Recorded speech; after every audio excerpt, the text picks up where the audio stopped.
समस्या ये है कि कोई मिटना नहीं चाहता, जीते जी रहते हुए मोक्ष पाना चाहता है और ये असंभव है।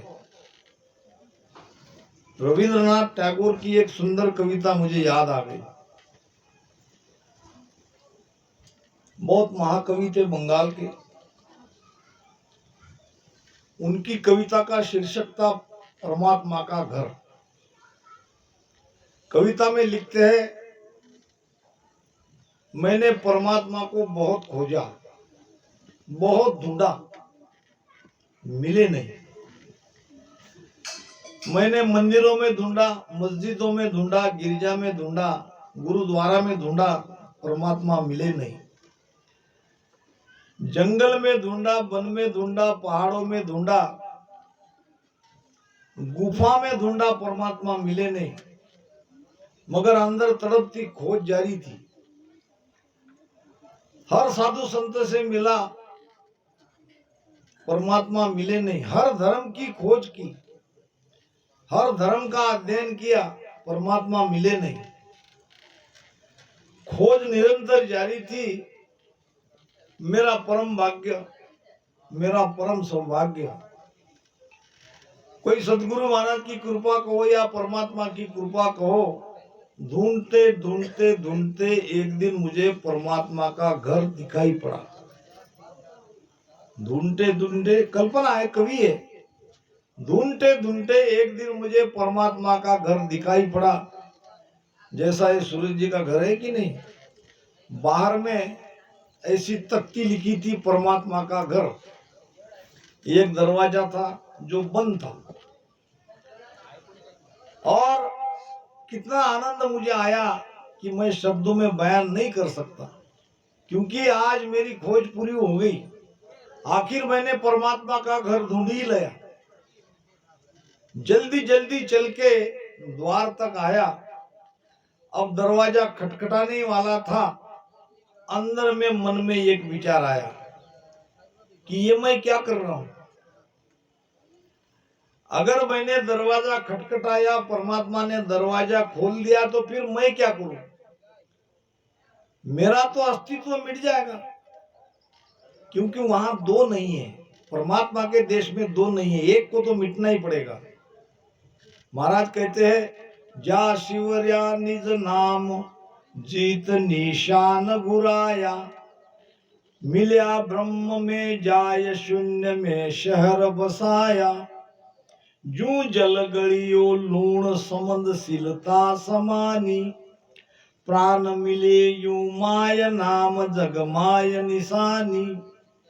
कहा कहूं इस नाम की, आगे अगम लखाए, जन सुखिया रट राम रे, घर कौआ इन माय। जा शिवरिया निज नाम, ये निज नाम का पराक्रम है, ये सत्शब्द का पराक्रम है। जीत निशान बुराया, वो काल को जीत लेता है जीते जी।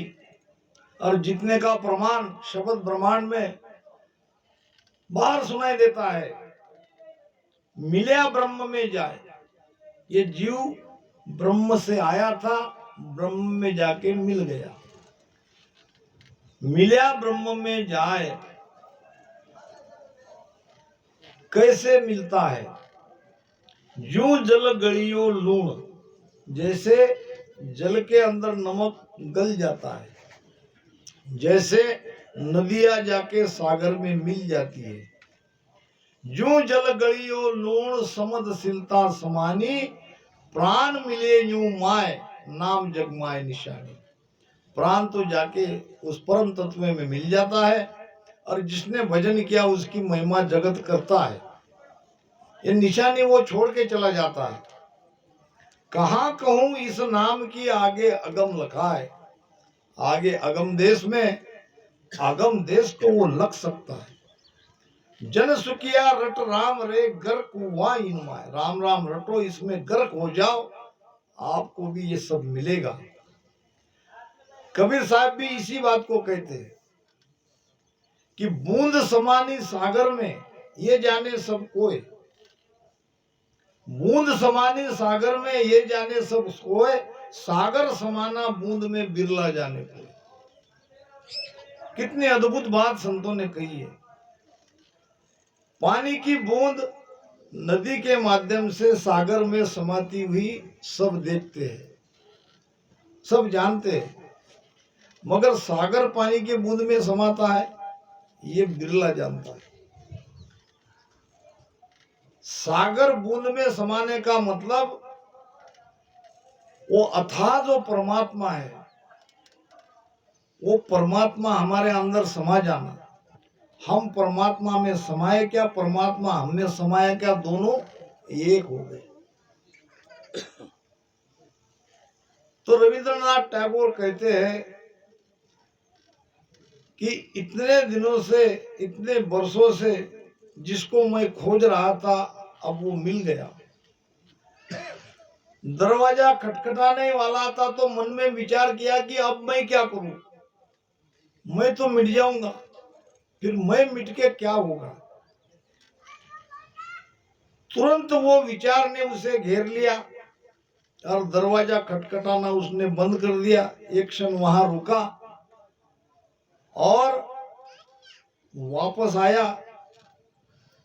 चप्पल जो पड़ी थी, जूते वहां पड़े थे, वो भी पैर में डाले नहीं, क्योंकि पैर में डालूंगा उसकी आवाज होगी तो परमात्मा दरवाजा खोल देगा कौन है करके और मुझे अपने पास बुला लेगा, जबकि मैं वहां जाना नहीं चाहता हूं, मैं मरना नहीं चाहता हूं, मेरा अस्तित्व रहना चाहिए।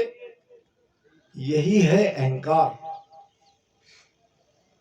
तो वापस आया, वापस आके भाग रहा हूं, परमात्मा की खोज कर रहा हूं। अब भी परमात्मा की खोज जारी है, जबकि मुझे मालूम है वो कहाँ है उसका घर। कहने का मतलब मिटने बिगर मोक्ष नहीं होता और हम मिटना नहीं चाहते।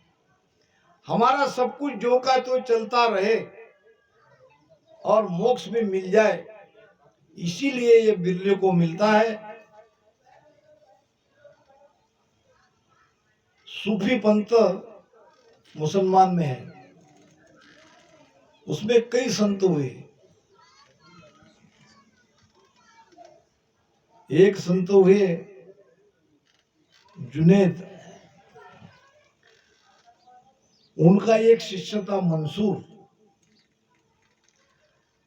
अब मंसूर की एक बहन थी और वो हिंदू लड़कियां की संग में रहते रहते चुपके से घर से निकल के सत्संग में जाया करती थी। एक दिन मंसूर की नींद जग गई, आंख खुल गई, देखा तो बहन नहीं है। जवान लड़की आधी रात तक घर से बाहर रहे, ये ठीक नहीं। तलाशी में निकला, कहीं सत्संग हो रही थी, सत्संग के बाहर जूते से उसने पहचान लिया ये मेरी बहन है,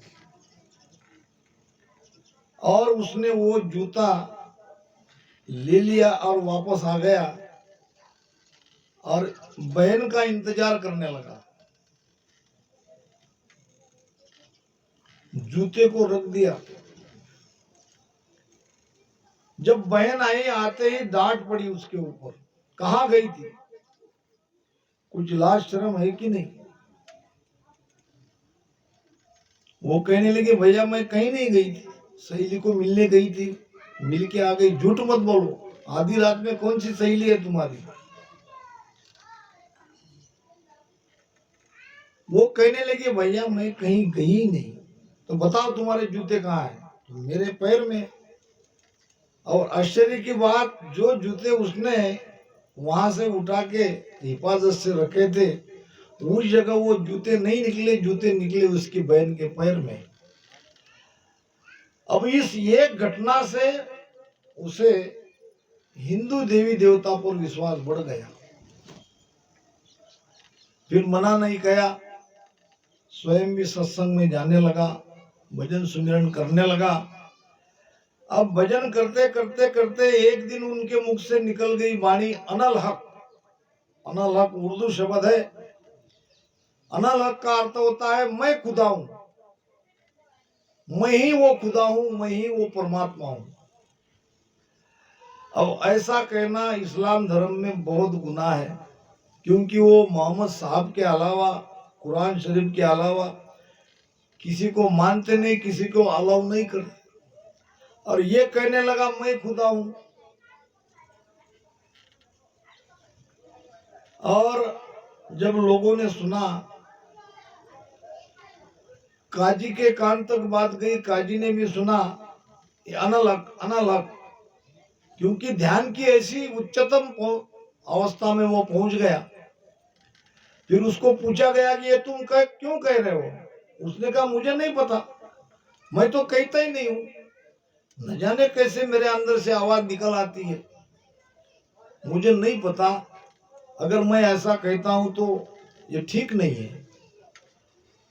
काजी ने वार्निंग दी, मंसूर सुधर जाओ, अगर तुम बार बार ऐसे ही बकने लगे मैं खुदा हूं, मैं खुदा हूं, बादशाह तक आपकी कंप्लेंट जाएगी। फिर ऐसे करने वालों की एक ही सजा है, सूली पर चढ़ाना। अगर सूली पे नहीं चढ़ना चाहते हो तो ये सब बंद करो। कहां से जाके तुम हिंदू धर्म में कहां से ज्ञान सीख लिया, ये ध्यान सीख लिया और अनलग अनलग कहने लगे। मगर मंसूर की मजबूरी थी कि वो अपने आप में वो था नहीं, वो स्वयं मिट गया था। जो मंसूर था वो तो पूरी तरह से मिट गया था। अब सारी चेतना उसकी 10वें द्वार के बाहर उस परमात्मा में समा गई थी। जैसे ही ध्यान अवस्था में समाधि अवस्था तक चला जाता, अनल हक अनल हक। अब ये तो बहुत लोगों ने देखा, बादशाह तक कंप्लेंट चली गई। बादशाह ने पकड़ के बुलवाया, कहा कि ये सब बंद करो नाटक, दूसरा कोई खुदा हो नहीं सकता, वो एक ही अल्लाह है। और आप कहां से खुदा बन गए, कब से खुदा बन गए? मंसूर ये बंद करो नहीं तो सूली पे चढ़ाया जाएगा। फिर उसके गुरु को बुलाया जिसका नाम था जुनैद। जुनैद ने भी समझाया, मंसूर तेरी स्थिति को मैं समझता हूं, तू जो कह रहा है वो बराबर कह रहा है, मगर ये लोग मानने वाले नहीं है। तुम माफी मांग लो और आज से ये शब्द कभी भी तुम्हारे मुख से निकलना नहीं चाहिए, तो तुम बच सकते हो, नहीं तो आज तुम गए। मंसूर से दोनों आंखों में आंसू निकल आए। कहने लगा, गुरुदेव मैं क्या करूं, मुझे कोई होश रहता ही नहीं है, कैसे न जाने मेरे मुख से ये वाणी निकलती है, कौन कहता है ये भी मुझे पता नहीं। अब क्या करूं क्या करूं, तो अब तो कोई इलाज नहीं। फिर मंसूर को सूली पे चढ़ाया गया, जीते जी उसे मार डाला। कबीर साहब कहते हैं, लगी मंसूर को ऐसी कलेजा देख लो कैसी, लगी मंसूर को ऐसी कलेजा देख लो कैसी, अनल हक यूं बोले वाणी चढ़े सूली नहीं मानी, अनल हक यूं कहे वाणी चले सूली नहीं मानी, लगन की बात है न्यारी कटारी से करारी है, लगन की बात है न्यारी कटारी से करारी है, लागी लागी सब कहे लागी बुरी बलाए। सब कहते हैं भजन लग गया, भजन लग गया, मेरी लीव लग गई, मेरी लीव लग गई। भाई कहाँ लगी, लगती तो तुम ऐसे कहाँ रहते। लागी रे चोट शब्द की तन में बिसर गई सुध सारी रे। हमें तो शुद्धि भी है बुद्धि भी है, लगन लगने के बाद ये सब होता नहीं। मरते मरते मंसूर कह गया कि मैं क्या करूं, मेरे हाथ में कुछ है नहीं, मेरा कंट्रोल किसी और के हाथ में है। कौन मरना चाहता है? मगर मंसूर सूली पर चढ़ गया। ये प्रीत ऐसी है। महाराज कहते हैं प्रीत न छिपे छिपाई, संतो प्रीत न छिपे छिपाई, और मूंगी बस्त को सूंगी जाने, हाण नफो नहीं भाई। भगवान से प्रेम लगना कठिन है, लगता तो नहीं, और लग गया तो उसे छुपा नहीं सकते, कोई छुपा ही नहीं सकता। और भगवान को प्रेम लगना ये बहुत महंगी वस्तु है, ये कोई साधारण बात नहीं है, ये जीवन में क्रांति ला देगी। सत्संग करते रहो, भाव को बढ़ाते रहो, भजन सुमिरन करते रहो, और संसार को झूठा मानो। संत कहते हैं, संत केवल कहते नहीं है, संत जानते हैं संत संसार झूठा है, और हम कहते हैं संसार झूठा है। कहते में और मानने में बड़ा अंतर है। सारा जगत झूठा है, और तब आएगा वैराग। तो महाराज कह रहे हैं कि शरीर छूटने के बाद ये जीव की क्या गति होगी, कहाँ जाने पर इसको सुख मिलेगा, या अगति में मिलेगा, मुक्ति होने पर मिलेगा, या मोक्ष होने पर मिलेगा। अब जहां उसे सुख मिलेगा उसका भेद भी बताओ, यानी वहां तक जीते जी कैसे जाया जाता है। ध्यान रखिए, ये सब बातों में जीते जी जाना पड़ता है। मरने के बाद कोई व्यवस्था नहीं है। महाराज कहते कि सुरग भोग सुख मद मत्सरता, मरत लोक भव सोगा, लोग पयाल जाय दिन दुख में, यूं हरस सोग त्यू लोका। मृत्यु लोक में ही स्वर्ग लोक है, मृत्यु लोक ही में नरक लोक है, मृत्यु लोक में ही मोक्ष है। स्वर्ग लोक सुख मद मत्सरता, जो जिनके जीवन में विलास है, सुख है, आनंद है, वो अभी स्वर्ग में, मगर वहां न मद गया न मत्सरता गई। और जो मृत्यु लोक में है वो दुखी है, पीड़ित है, कष्टी है। इस प्रकार से तीन लोक में दुख ही दुख है। और महाराज कहते हैं कि तन दुख ता दिन जावसी, जा दिन धरे न देह। जब ये कारण मिटेगा कि हम शरीर धारण नहीं कर सकते, उसी दिन हमारा दुख मिटेगा। अब कारण क्या है शरीर धारण करने का? कारण क्या है? कारण है इच्छा, कारण है वासना। वासना अगर नहीं मिटती है, कोई कुछ भी कहे हमारा ध्यान यहाँ है वहां है, मैंने अमरलोक देख लिया, इसमें कोई सच्चाई नहीं है। वासना का बीज मिटना चाहिए। अन्न को पीस भून के बाया, तब कहो आस कहाँ रही बाया। अन्न है, अब अन्न को पीसा और आग में उसे तपाया, फिर जमीन में बोने के लिए डाला, उसका अंकुर तो पूरी तरह से खत्म हो गया। वासना रूपी अंकुर पूरी तरह से जल गया, तब आने का कारण मिटता है। तो इनको वेद विचार सो कहो, सुख दुख दोक कहो, सुख दुख दोक जीव को कहाँ सुख होई। कहाँ जाने पर ये जीव सुख में रहेगा। सो विद कहिए आण भेद दीजिए सब मोई। हे गुरुदेव, उसकी विधि बताओ। पहले तो ये बताओ जीव को सुख कहाँ मिलेगा, क्या करना चाहिए, और जिस देश में आप बताओगे वो देश में जाने की विधि क्या है। और उसका भेद क्या है, ये सब मुझे बताओ। जीव पणो कहाँ जाए गो, कब टले सब दोष। जीव ने किए हुए दोष ये कर्म कहाँ कटते हैं, जीव का जीवपना कहाँ मिटता है, उसको क्या करना चाहिए, ये सब मुझे बताओ।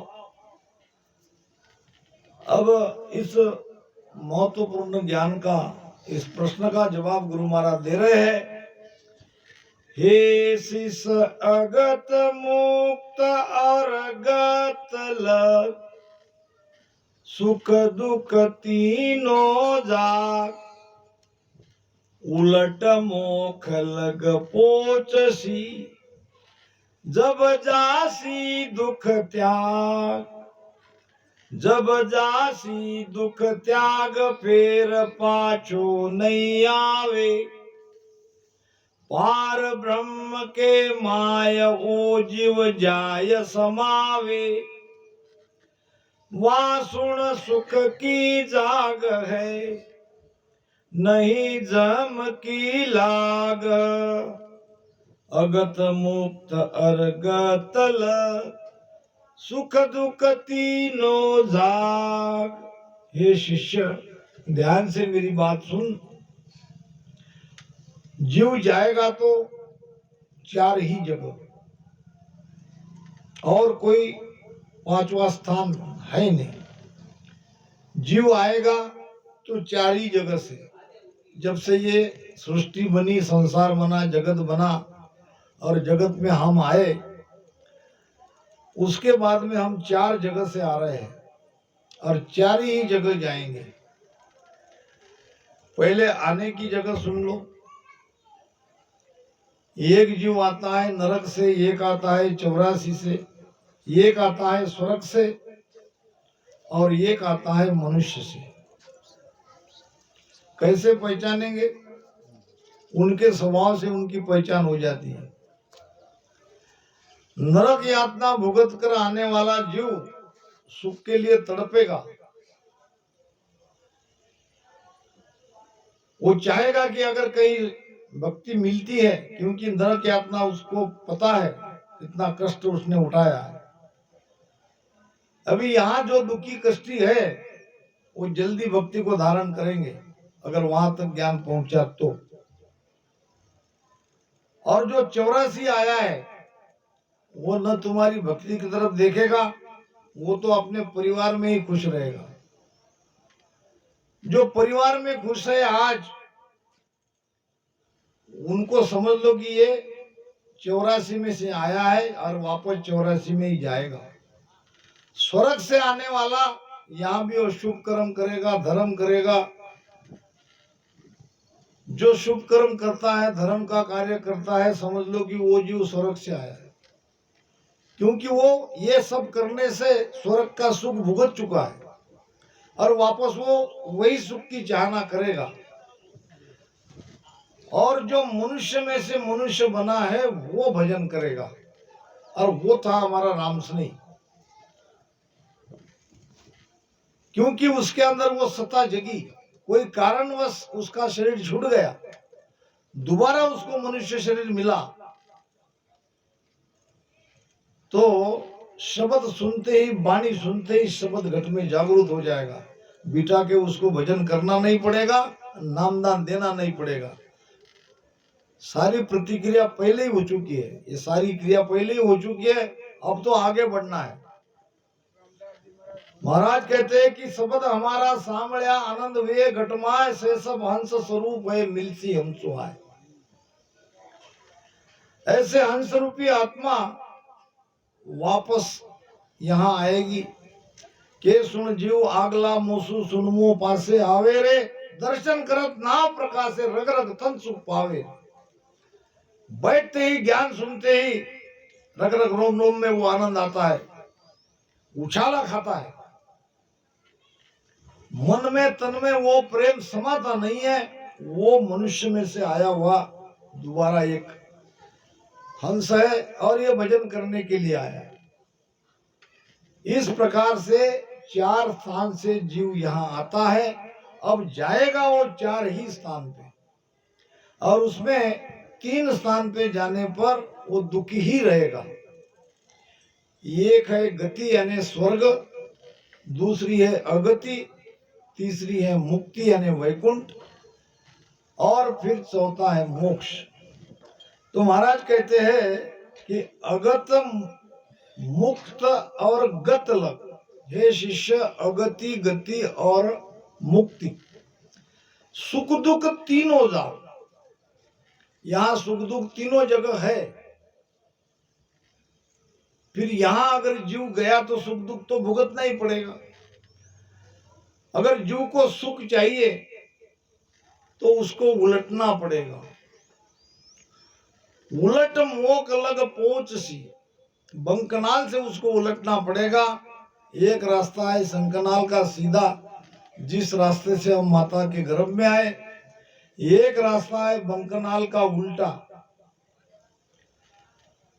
उलट मोक लग पहुंच सी, जब जासी दुख त्याग, तब सारा दुख आपका मिटेगा। इसके लिए उलटता वो है जिनके अंदर सदगुरु की सत्ता जगी है। सतगुरु की जगह उसके अंदर जगती है जो सदगुरु से प्रेम करता है, सदगुरु के आज्ञा में रहता है। और जिन सदगुरु में वो पावर है, अगर वहां पावर नहीं है, आप कितना भी आज्ञा में रहो, कितना भी उनकी संग करो। महाराज ने 3 बातें बताई है। एक तो सदगुरु सत्ताधारी चाहिए, और भेद चाहिए। जो मोक्ष में जाना चाहता है उनकी आत्मा रुतवंती चाहिए, यानी तड़प चाहिए। तड़पवान हंस आत्मा सच्चे सदगुरु में जाने पर भेद मिलेगा तो वो उस देश में चला जाएगा। इसलिए महाराज कहते हैं कि जब तक ये कुदरत कला नहीं जगती है, नयनचर नहीं जगता है, तब तक मोक्ष नहीं होगा। महाराज ने एक भजन में कहा है, बांदा मोक्ष जके जन जासी, बांधा मोक्ष जके जन जासी, जा रे नाव उदय हो घट में, जा रे नाव उदय हो घट में, बोरन भव जल आसी, रे बांधा मोक्ष जके जन जासी। मोक्ष में वही जाएगा जिनके घट में नाम की जागृति होगी। नाम की जागृति होने वाला दोबारा ये भवसागर में नहीं आएगा। कुदरत कला नाम की जागे, कुदरत कला नाम की जागे, नेअंचर तन माही, फाडर पीठ चढ़ा गढ़ ऊपर, फाडर पीठ चढ़ा गढ़ ऊपर। नेंचर पीठ फाड़ के ऊपर ले जाता है। ये पीछम का रास्ता है, चढ़ाई का रास्ता है, कठिन है। 21 घाटियां है, 21 घाटी का छेदन करते करते ऊपर जाना पड़ता है। और सब भरी है मांस मत से, खून से। रास्ता विकट है और ये नियंचरी वो रास्ता का खोलता है, और रास्ता खोलते खोलते उसके पीछे हमको जाना पड़ता है, हमारी चेतना को ले जाना पड़ता है। केवल श्रुति को वहां ले जाने से काम नहीं होगा। हम पिंड में है, हमारी सारी चेतना पिंड में है, सारा व्यवहार अभी पिंड में है। ये सारा पिंड का व्यवहार बंद हो जाता है। श्वासा नाम मात्र यहाँ चलती है जब ध्यान ऊपर चला जाता है। पवन थोतो बहत है हंसा के अस्तूल, जा घी बिन सुखराम कहे घर घर गोरस मूड़। गोरस कहते हैं जामन को, मट्ठा छाछ को।